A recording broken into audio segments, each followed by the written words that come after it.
वज़ीर-ए-आज़म शहबाज शरीफ की ज़ेर सदारत विफाकी काबीना का इजलास। आईनी तरमीम का मुसवदा काबीना में मंजूरी के लिए पेश किया जाएगा। दोनों ऐवानों का इजलास भी आज होगा। सेनेट का इजलास दोपहर 12:30 बजे, कौमी असम्बली का इजलास दोपहर 3 बजे होगा।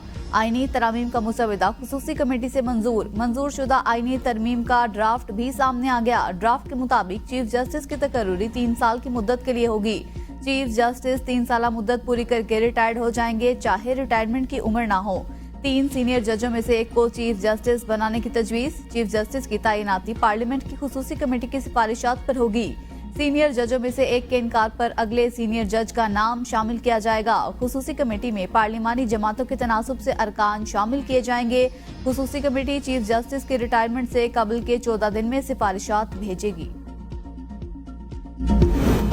26वीं आईनी तरमीम के मामले पर मौलाना फजलुर रहमान को मनाने की कोशिश जारी। Chairman people's party Bilawal Bhutto Zardari की 24 घंटे में सरबराह JUI मौलाना फजलुर रहमान से दूसरी बार मुलाकात। मौलाना फजलुर रहमान और बिलावल भुट्टो के दरमियान आईनी तरमीम के मामले पर 1 घंटे तक तबादला ख्याल।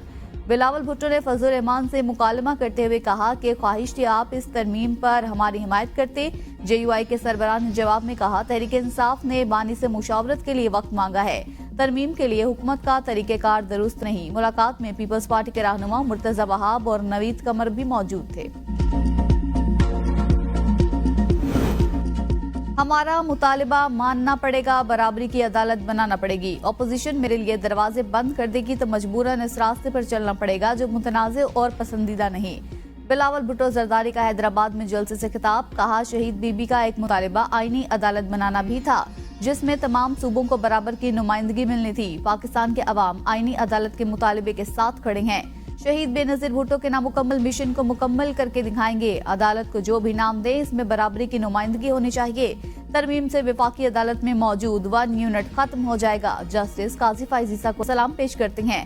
जस्टिस फाइज ईसा ने बहादुरी से फैजाबाद धरना केस का फैसला दिया।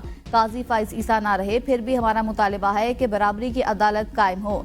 जस्टिस फाइज ईसा से पहले तमाम चीफ जस्टिस डरते थे। इस्लामाबाद जाकर अपोजिशन जमातों को इकट्ठा करने की आखिरी कोशिश करूंगा।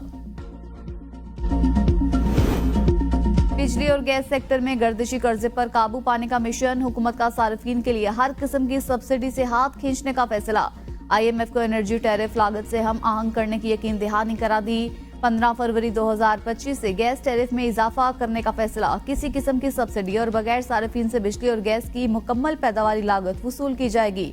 सूबाई हुकूमतें भी फैसले पर आमादा। IMF को भी आगाह कर दिया गया। कैपेटिव पावर प्लांट्स को जनवरी 2025 से गैस फराहमी बंद कर दी जाएगी। डिस्कोस की निजकारी का अमल शुरू किया जाएगा। लाइन लॉसेस और मजमूई नुकसानात में भी कमी लाई जाएगी। बस नहीं।